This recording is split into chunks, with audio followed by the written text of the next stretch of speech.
Emmanuel Macron received a stern warning: a big gathering to protest France's membership of the EU will threaten his ambition for an increasingly integrated bloc. The French president opened the Conference on the Future of Europe in Strasbourg on Sunday, using his speech to characterize Europe as an unfinished project, but one which was superior to its largest allies, although he carefully avoided singling any out by name. The enthusiastic leader announced that young French people will have the unprecedented opportunity to propose new challenges and changes to the European project. He said, "In France, we are launching today a large online consultation which will allow at least 50,000 young people to assert their priorities, their criticisms, their ideas, their dreams for Europe."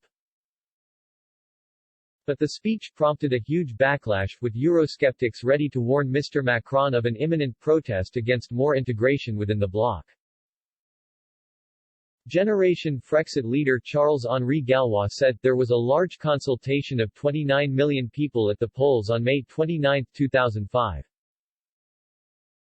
The French had said no to 55%. The big gathering on May 29, 2021, will remind you of this." Mr. Gallois referred to the French referendum on the treaty establishing a constitution for Europe that was held on May 29, 2005. French people voted on whether France should ratify the proposed constitution of the European Union. The result was a victory for the No campaign, with 55% of the voters rejecting the treaty. Speaking in Strasbourg, the French president said, "The criticism, the challenging, the fights, quarrels, disagreements is what defines us, and it's also what makes us more effective. It allows us to express criticism democratically, dismissing criticism of the bloc's response to the coronavirus pandemic, especially related to its sluggish vaccine rollout." He added, "I say on the contrary, it is the European model that has proven itself in this crisis.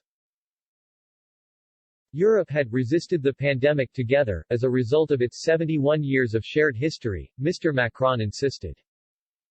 He also found time to highlight the virtues of the French city in which the conference was being hosted. Mr. Macron explained, "Here we are gathered in Strasbourg on May 9, which tells us a great deal about who we are, how we are going to work to shape ourselves. Strasbourg is the city of reconciliation after all. It is the living symbol of this Europe that said no to war, to build peace, to replace occupation with cooperation, to lift the worries of looking towards the borders, to breathe new confidence and friendship into European souls. That's what Strasbourg is all about." EU Commission President Ursula von der Leyen, also present at the opening of the conference, urged all participants to keep an open mind. She said, "We must ensure it is not an intellectual policy exercise or a closed political compromise.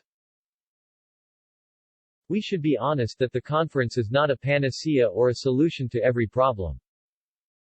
And we must listen to all voices, whether critical or complimentary, and ensure that we properly follow up on whatever is agreed." Quote,